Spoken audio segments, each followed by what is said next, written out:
Nice one, just recording that. Okay, so thanks for coming to class. I don't know why I'm saying that. Good to see you. Just going to start this week by saying I apologise again. There is something wrong with the way I'm recording it at home between my iPad, Zoom, and the fact that I'm going through Teams means the sound is being deflected and going askew.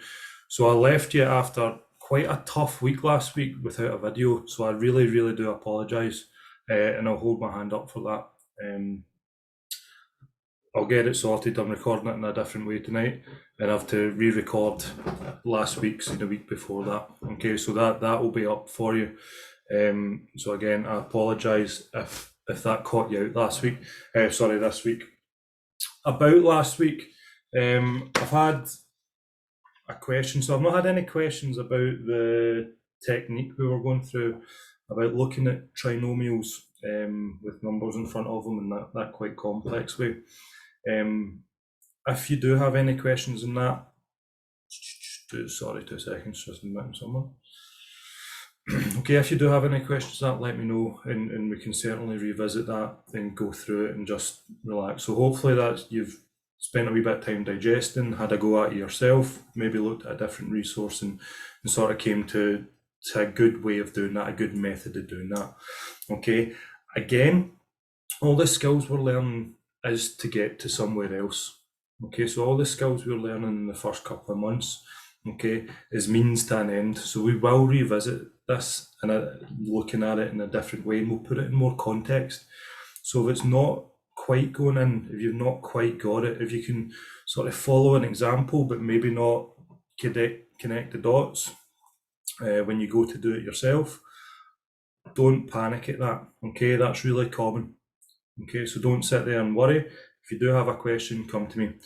The other question that got raised, and again, this confusion is quite common because similar words are used throughout the sort of course, and that's the difference of two squares and being able to clarify that, and then doing something called completing the square. Now, completing the square is a technique that we carry out on trinomials. Okay, I chose not to do it at this stage, so I didn't want to confuse that process of common factor, difference of two squares, and trinomials. Okay, so that factorisation process, I didn't want to confuse you by doing difference of two squares and then completing the square. Okay, because they aren't the same. So even though they both have the word square in it, they're not the same process. What causes a wee bit of confusion as well, I'll share my screen, sometimes is the fact that on other resources, okay, so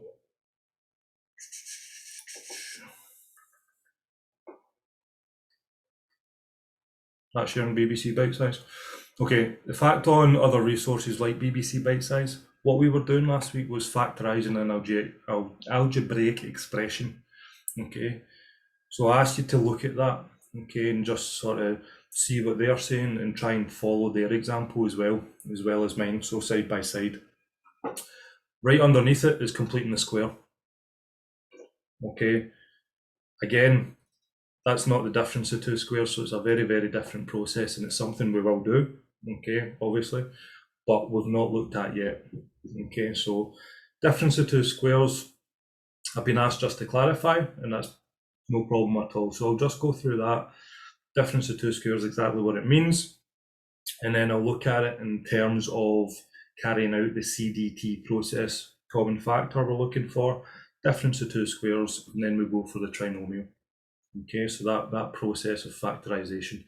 Remember, in the exams or testing, the questions that we'll do this process on will say factorise in it. Okay, so you will see a format that you are familiar with.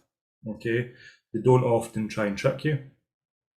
Okay, we will do past papers and we will look at anything they do. any devious ways that they might throw in just to make that question a wee bit more complicated. But on the whole, they don't try trick you. So they will say factorise or factorise fully, okay, and they will have something you will recognise as the format. Okay, so don't be worried, and if you did look at that completing the square, don't be too put off. We'll come to that later on. Okay, so as I said, difference of two squares.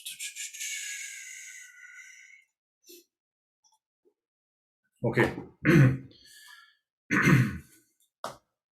Fear I'm going to lose my voice. Okay. So difference of two squares are when you're asked to factorise an algebraic expression, okay? And it's an expression that's in a specific function, okay? Specific format of expression. Okay, so you're looking out for factorise fully, okay? The difference of two squares process, what you're looking for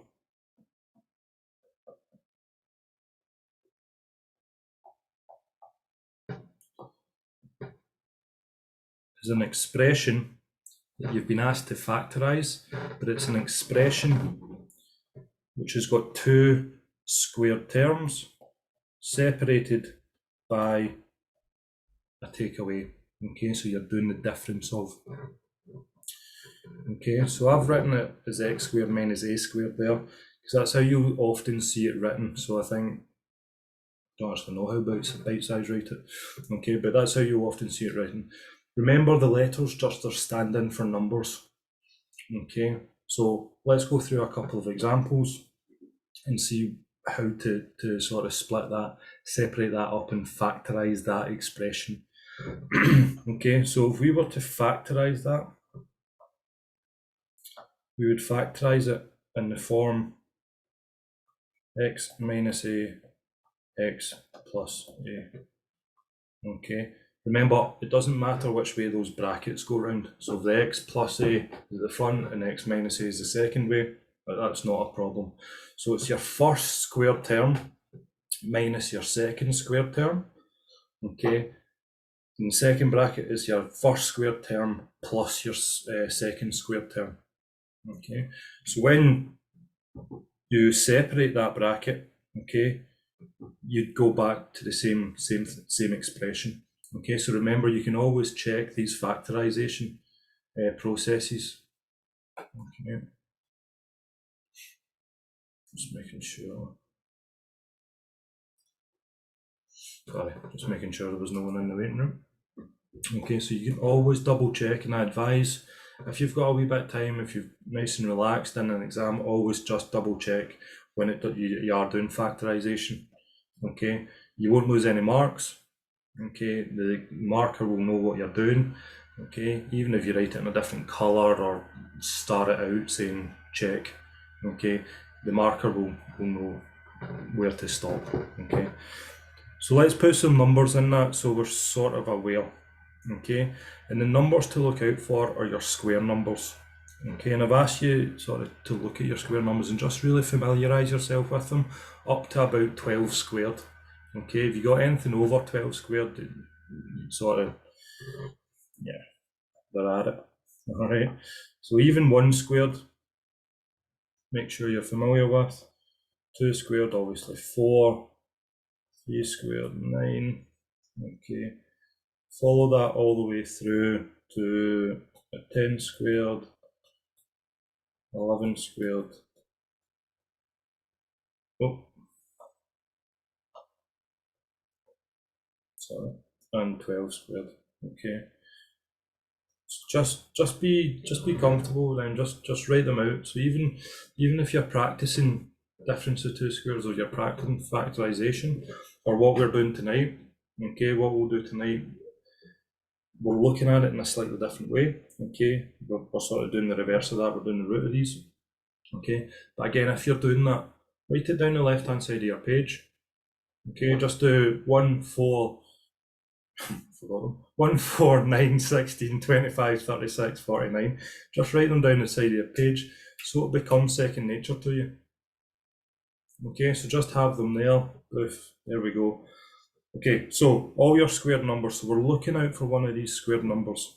Okay.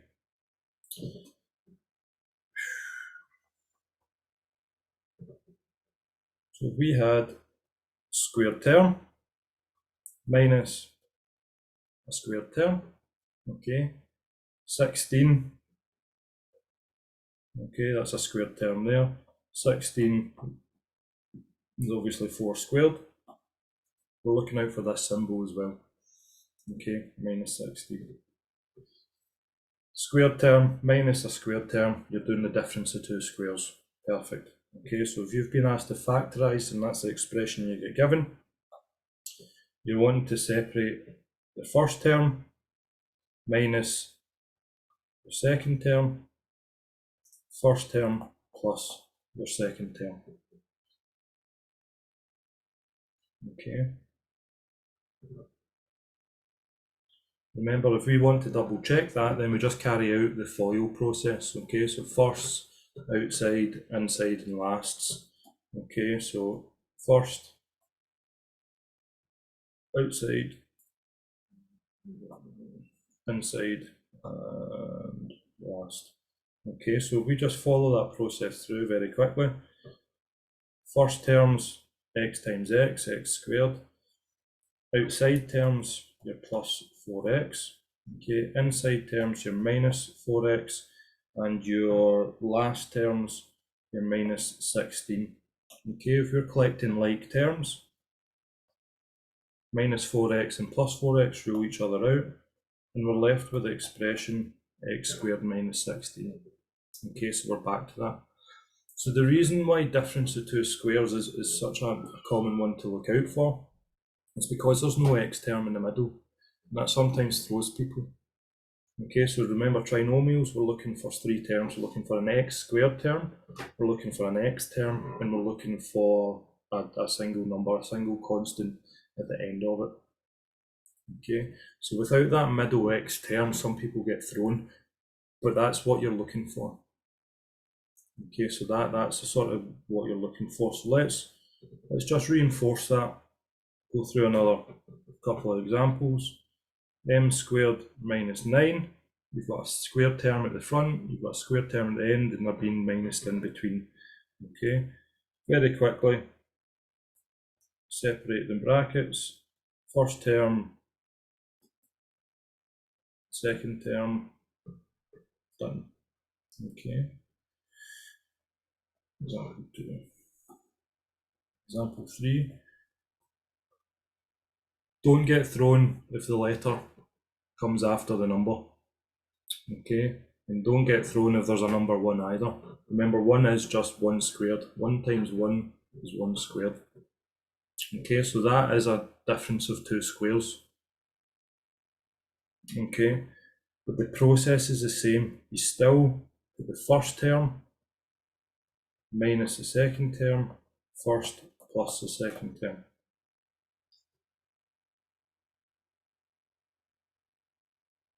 Okay, so that's sometimes thrown in just to throw you a wee bit, that 1. Okay, people often forget, as bizarre as it sounds, often forget that 1 is a squared number. Okay. 4, sorry, question 4, or example 4. Don't get thrown when something like that. Okay, so we're getting closer to maybe what you would see in an exam. Okay, that's still the difference of two squares. Okay, so if we were to separate that out, you get 2c is your first expression, minus 5, 2c plus 5. Okay, now remember, in an exam setting, I'm telling you, as soon as you see that word factorise, okay, a term like this, you're putting CDT down. So the first thing you would look at in there is there a common factor?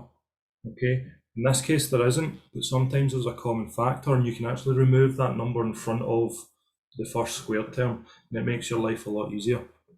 Okay, and it makes it a wee bit tidier.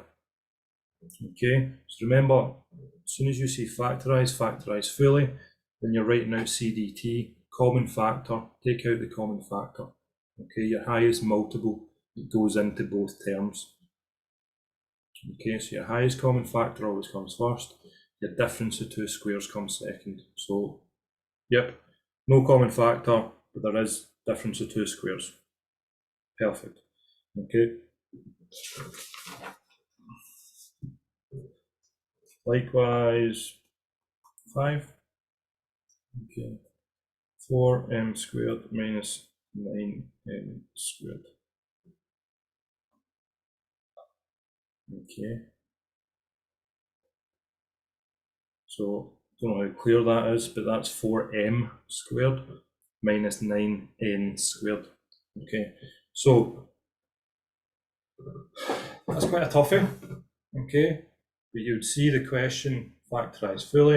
Okay. It would be in, that'll be in your non-calculator. So, you'd look at it and go, is there any common factor? 1 obviously goes into them. 2 doesn't, 3 doesn't, 4 doesn't, and there's nothing higher. Okay, so there's no common factor. Is it a difference of two squares? Okay, so let's break down each square, like next term individually. Okay, so in maths it's very important just to do step by step. If you try solve the whole thing in the first instance, okay, if you miss out a bunch of steps, you think you know the answer, you often miss something. Okay, so let's break down each of those terms. So looking at 4m squared, is that a squared term? Well, obviously a letter squared, but is the number in front a squared term? Yes, it's a. Okay, we can square the number 2 and we get the term 4. Okay, so let's put that in. Okay, it's a difference because we're taking away. Okay, so we can put minus 2n plus. And then we look at that last term, and again, n squared, so the clues are there. Does 9, okay, is that a square number? Yes, it is. Okay. Okay, so again, a wee bit more complex. I'd be surprised if you've seen that. Okay, but it could come up. Okay. They don't often throw too many letters at you like that, but be aware that it could. Okay.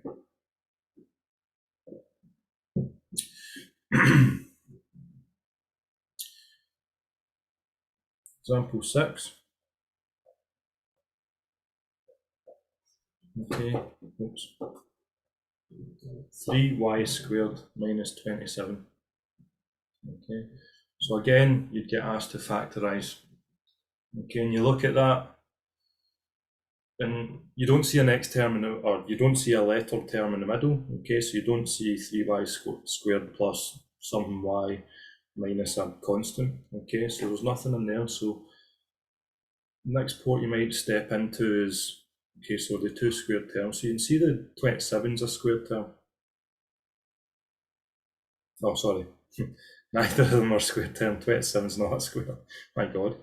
Okay, so you see 27 isn't a square term, and the 3 in front of the y squared isn't. Okay. You should be able to pick up now. There's a common factor in there. Okay, so see the word factorise, put your CDT out, throw your CDT in the page. Okay. First step, always look for common factors. Where's the common factor there? Okay, we can bring out the 3. Y squared minus 9. Okay, now we follow the next step. So that's not finished. We follow the next step. Is it a difference of 2 squared? So with y squared, we've got the minus sign and we've got a squared number at the end. So yes, so the 3 stays out. And we follow the same process. That's your final answer. Okay, so that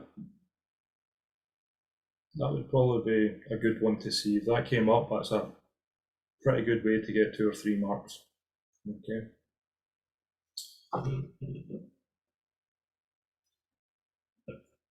Again, always a potential that something like this comes up. Okay.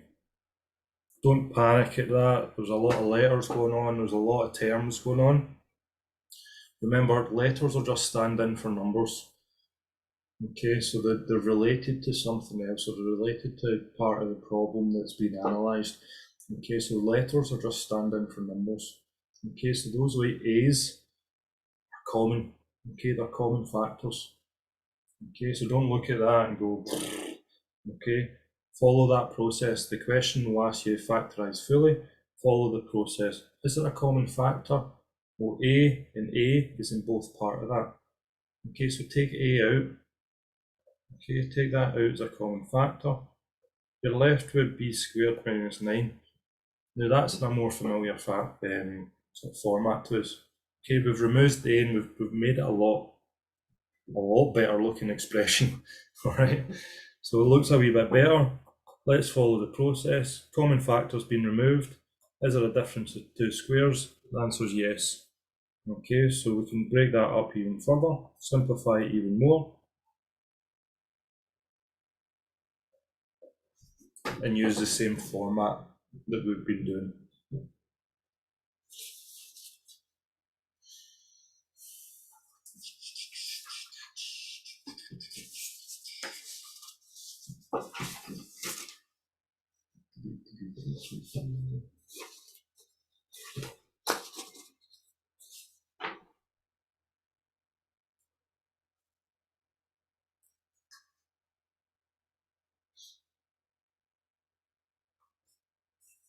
Okay, so difference of 2 squares and completing the square completely separate. Okay, we'll come back and we'll revisit. So I'm going to leave the sort of factorising part, and I'm going to sort of park the algebraic side of it there. Okay, and I'm going to take a wee step away from the algebra side of it and look at our sort of numerical skills tonight a wee bit more, and I'm going to look at surds and indices. Okay, now this is important, and next week it will sort of tie back in, so it does link into what we were doing, and what we want to get to is start simplifying fractions. Okay, so we want to look at fractions, start understanding fractions, and there's quite a few different ways that they can throw fractions at you. Okay, one of them being simplify this algebraic function. You have a top line and a bottom line. Okay, but they can also throw at you things like what we're going to look at tonight, surds and indices. Okay, so I want to bring in surds and indices. Hopefully get through that, so we might just complete surds tonight, and then I'll start next week by looking at indices, depending how we're feeling.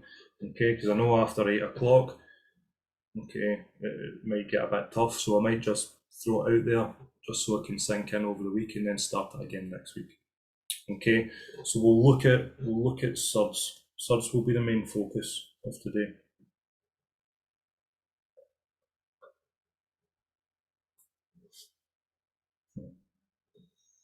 Okay, so surds and indices sort of go hand in hand. Okay, indices we sort of recognise and are familiar with because it's all about the power of something.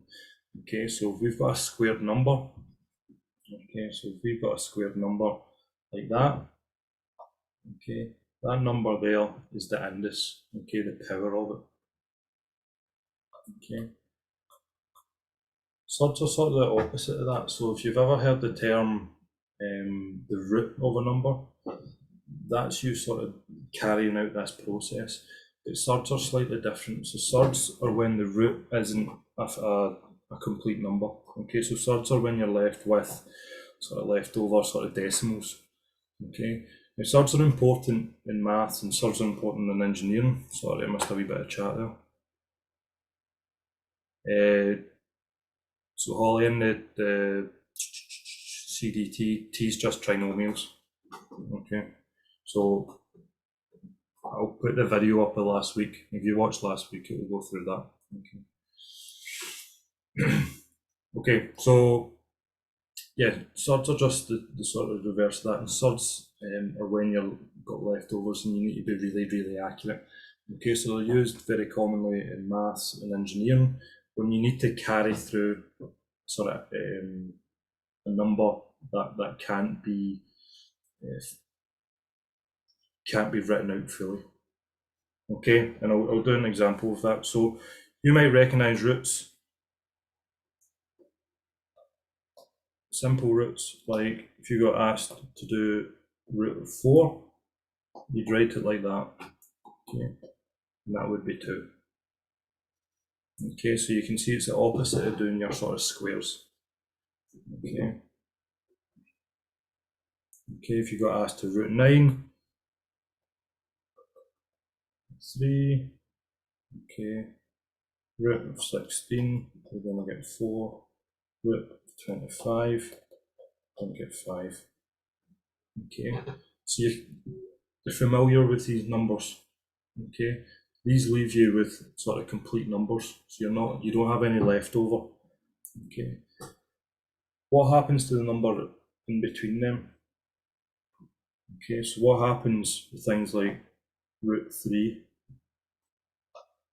Okay, when you need to write out root 3 in math, okay, you're not going to write out the full number, the full decimal number, you're not going to write out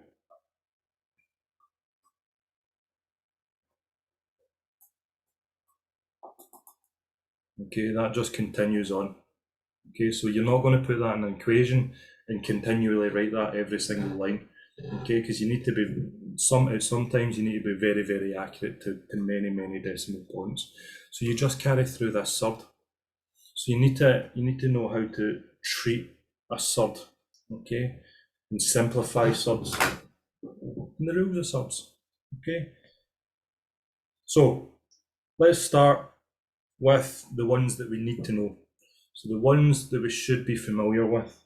Okay, again, when you're working through this, when you're revising, or even in your exam and you want to do it, you see one of these surd questions come up. Okay, and some of them can become quite complex, especially, as I say, when we start putting them into fractions and we have to start simplifying it. Okay, it's very, very easy to get lost, or it's very, very easy to pick the wrong simplification. Okay, so if you do want, just put your numbers down the side, the left hand side of your page. Okay, just going through them. Okay, well, root 1, it's just going to be 1. Okay, root 4 is going to be 2. Root 9. Okay, and just go all the way through. Okay, so 1, 4, 9, 16, 25, 36, 49. Okay, 8 squared is 64, 81, 100, 121. Okay, now you'll see if you're sitting in the exam that might take up a wee bit of time, so I wouldn't advise you doing it completely. Okay, but if you're revising, okay, and you're going to do a couple of these questions, just have them down the left hand side. Okay, and I'll show you what we do with them. Okay, because we're always looking for the sort of highest number that we can simplify by. Okay, similar to looking for the highest factor. Okay, so surds. Okay, what we can do with surds, okay, treating them as we can collect like terms. Okay, so the first rule is we can add surds when they're the same. Okay, so if we had an expression that had a root 7 and a root 7, we can say there's 2 of those root 7s.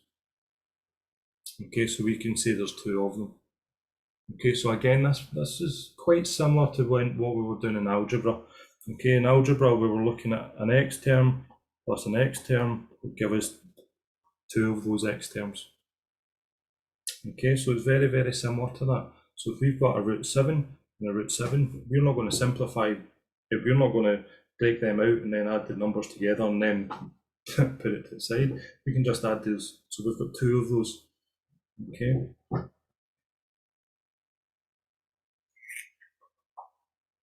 Give me 2 seconds.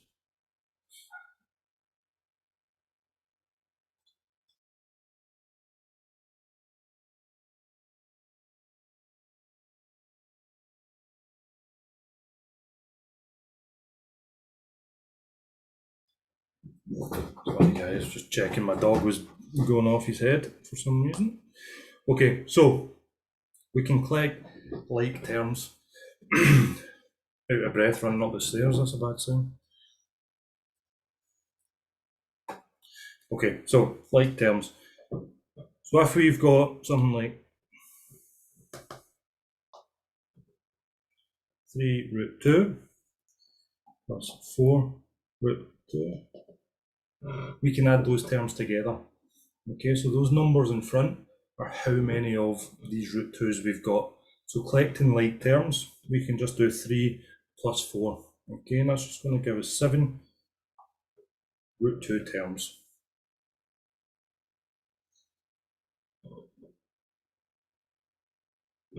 Okay. We've got 5 root 3's, 2 root 3's, minus 3 root 3's. Okay. Again, the same way that we treated these, like in algebra, we're just collecting the like terms. So if you imagine the root 3's were just x's, okay, 5x plus 2x minus 3x, exact same process.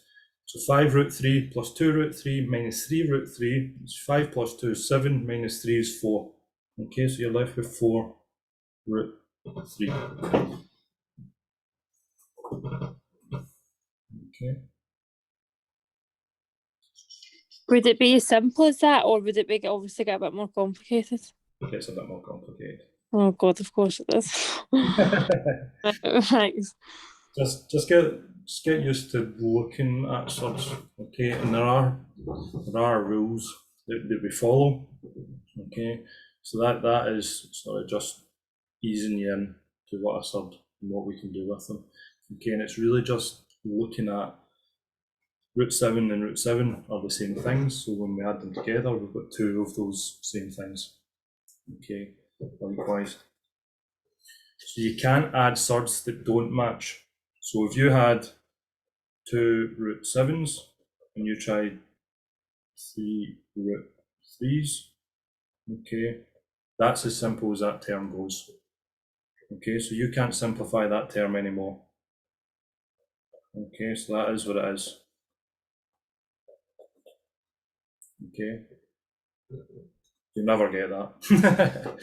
You got that in an exam, simplify that, and you didn't have to do anything. That'd be very nice of them.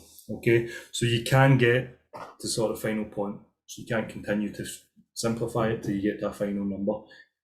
You don't always need to do that. Okay, so if you've got surd terms in the most simple form, perfect. Okay. Now, let's throw something else in. We can multiply surds. Okay, so that's adding surds. Okay, and you're looking for like terms, just collecting like terms. You can multiply surds. Okay, now in the notes, this is written as root A times root B equals root AB. Okay, don't worry, don't look at that and go, what the hell is he on about? Okay, all that means is the root that you're multiplying, the first term, the second term, okay, the first root and the second root, you're taking both those terms and actually multiplying it and then putting it under the root symbol. Okay, so let's throw some numbers in there. Root 5 times root 3 is going to be 5 times 3 under that root symbol. Okay, so it's just going to be root 15.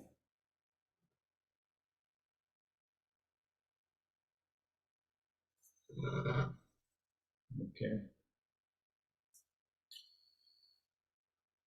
Now the way that we want to use this rule is knowing that we can do that, okay, and knowing that that happens so we can split up the surd so that we can start simplifying it, okay. We really love to make things simple in maths, okay, I promise.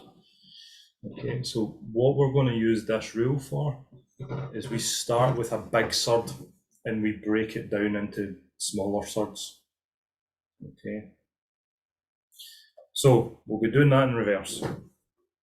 So let's go for, sorry, let's start afresh. Example 1. You've got root 20, and we want to simplify that. We want to put it in the most simple form possible. Okay. So we're going to break that up into various multiples. Okay, so effectively we're looking for factors again. Okay, so we're looking for factors where one of them can simplify into a whole number. Okay, so step 1, I would write out all of those numbers, all those square numbers. Okay, so step 1 on the left hand side of your paper, 1, 4, 9, 16, 25. Okay, and you only need to go up to the number 1 after the surd that you're targeting here. Okay.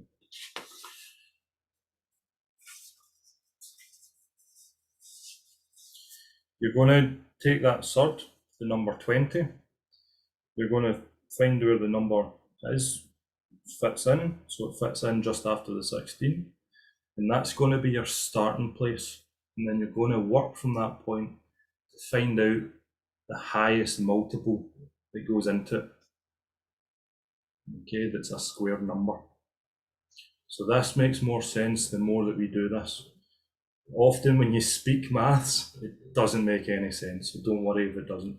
Okay, so we're looking for the highest possible multiple in the number 20, so the highest factor in number 20 that we can root and get a whole number from. Okay, so we're starting just after 16, because obviously 25 doesn't go into 20. Okay, does 16 go into 20? No. Does 9 go into 20? No. Okay, so we're ruling out that. Does 4 go into 20? Yes. So that's your first multiple. Okay, so if we're simplifying root 20, we can break the number 20 into the multiplication 4 times 5. Okay, now using our rule that we just learned,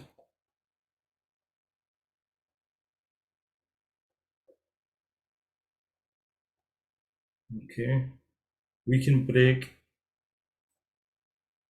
that expression down even further. Okay, we can tidy that up into root 4 times root 5. Okay, root 4 becomes the number 2. Root 5 we can't simplify any further, so that just stays root 5. So that's going to be your final simplification. Okay.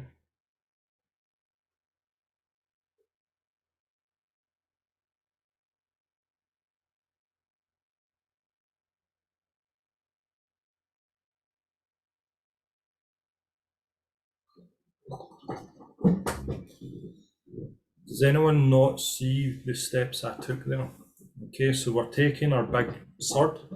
Okay, in this case it's root 20. Okay. We're looking at that surd and we want to break it down into a smaller multiplication. Okay, so 2 smaller numbers that multiply to make 20, and we want one of them to be a square. So 1, 4, 9, 16. Okay, we want one of them to be that, so it becomes a whole number. So we tidy it up. Okay, so we want, at the end of that, when we're simplifying our surd, we want a whole number on the outside the surd sign, and then a number inside the surd. Okay. Let's do another example.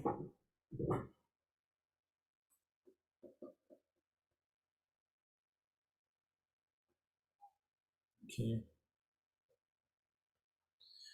Root of 18. Okay, so just as we're doing this process, we'll just write out these numbers. Okay, so on the left or right hand side of that, okay, write out the squared numbers up until the number 18. Okay, so 1, 4, 9, 16, 25. Where does 18 fit in? In here. Okay, so that's our starting point. Okay, so we're looking for multiples of 18 that we want to break that down into. Okay, and we're looking for a square term. So 16 doesn't. Okay, but 9 does. Okay, 9 times 2 goes into 18. So we can write that like that.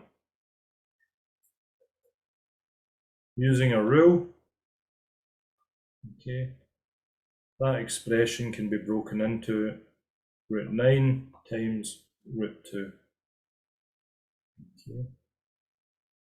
Root 9 becomes 3. Root 2 doesn't simplify anymore.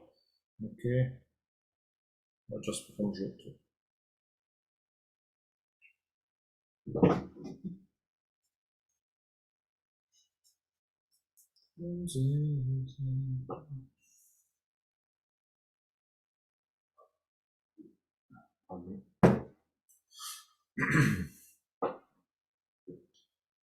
So far, so good.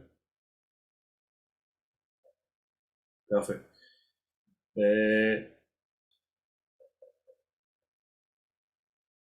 Let's do this one together, and then I'll give you practice one. So root 48, it's quite a high number. So this doesn't necessarily need to be a low number, and that's why I'm saying it might go all the way to 144, so just be aware of that. Okay, so 1, 4, 9, 16, 25. We've still not reached 48, so we need to keep going. 6 squared is 36, 7 squared is 49. Happy days, 48 fits in there. So that's our starting point. Okay, so we're looking for one of these numbers, okay, the highest one possible, that multiplies with something else, and then we can get a whole from it. Okay, so does 36 go into 48? 36 times 1 is 36, 36 times 2 is 72, so no. 25 times 2 is 50, so again, too much. 16, okay, so let's go through the 16 times table, which you might not have thought of. 16 times 2 is 32. 16 times 3 is 48. Okay, so rule out 36, rule out 25, 16 works. So 16 is the highest possible square that we can put in there. Okay, so 16 goes in there. We multiply that by 3 to get 48. Okay, so it's not always obvious. Okay, so if you look at 48, you might straight away go, well, I know the number 4 goes into that. I'm going to use the number 4. That's why it's very, very important to start right at the top and work your way backwards. Okay, because you want to simplify it the most, you want that to be the biggest number possible. Okay, so break that into its component parts.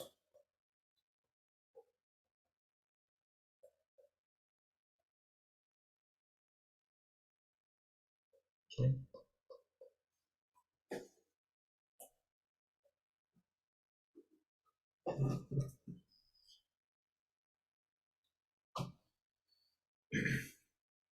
Does everyone see what I'm doing with this number line? Does it make sense why I'm writing it out?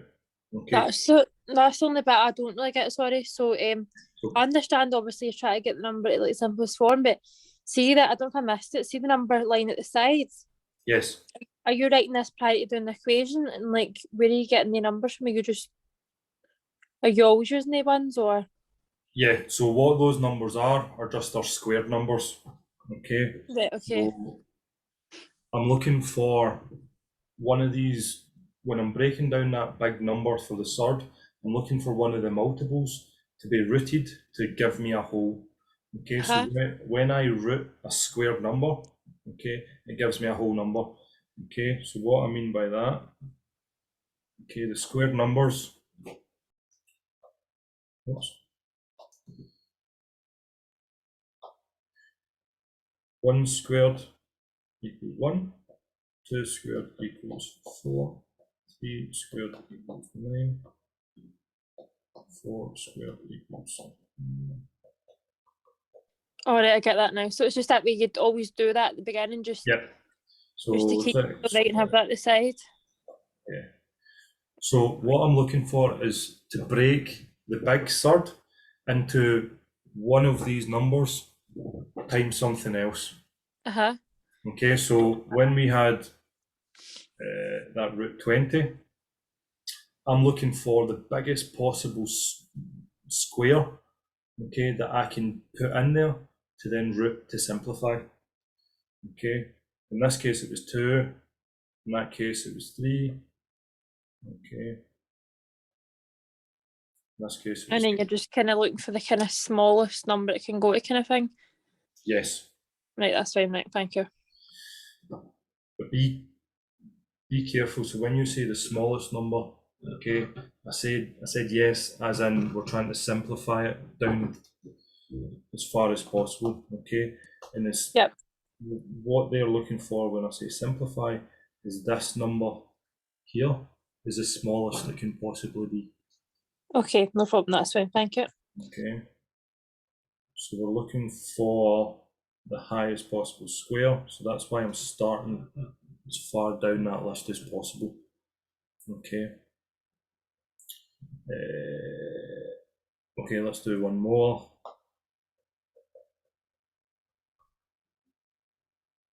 Okay.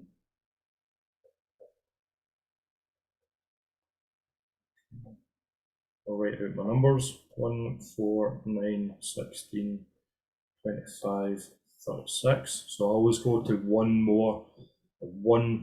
number higher than the surd. Okay, so the square number just after what the surd is. So the surd is 27. Okay, so I'm going to the next square number, which is 36. So 27 fits in here. That's my start point, and I'm going to work backwards to see what number I'm going to use. Okay, so I'm going to give you a second just to think about that. Okay, so I'll give you 20 seconds just to think about what square number you're going to pick there.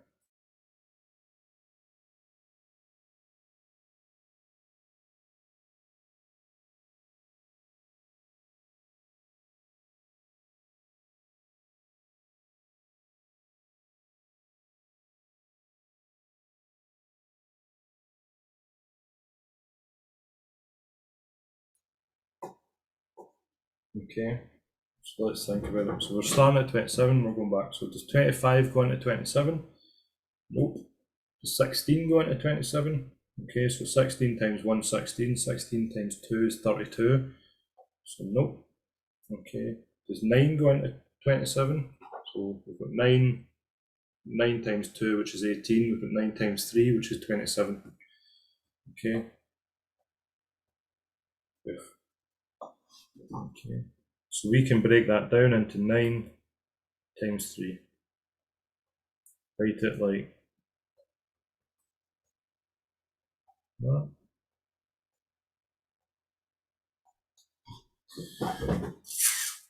Did everyone get that? Okay. So I'll give you a wee 5 minutes.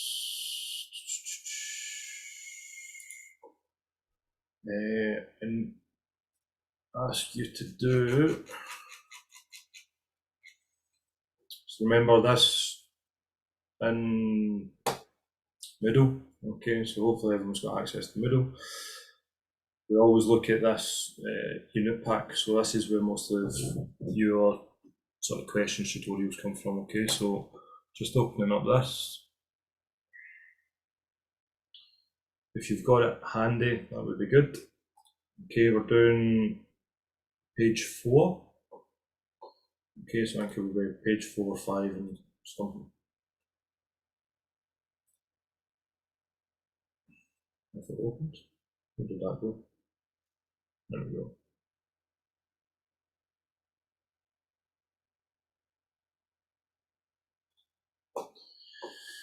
Okay, so working with Surds, so page 4. Okay.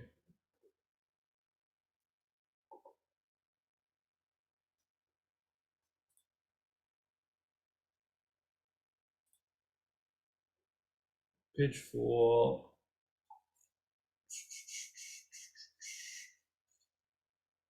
And we're just doing question 1, guys. Okay, so try question 1, try a couple of the bigger numbers. Okay, so don't be scared. Okay, so there's root 48 that we did an example of. Okay, remember these will often be in the non-calculator. Okay, so be aware of that, but they might use things like 48 will divide into 16. Alright, so just have a wee practice of multiplying 16 a couple of times in your head. Okay, so 16, 32, 48. What comes after that? 64. Okay, 80. Okay, so try root 80. 16 goes into that. Okay, so try a couple of them, pick a couple at random. Yeah, and see if you can simplify them down. Okay, guys, so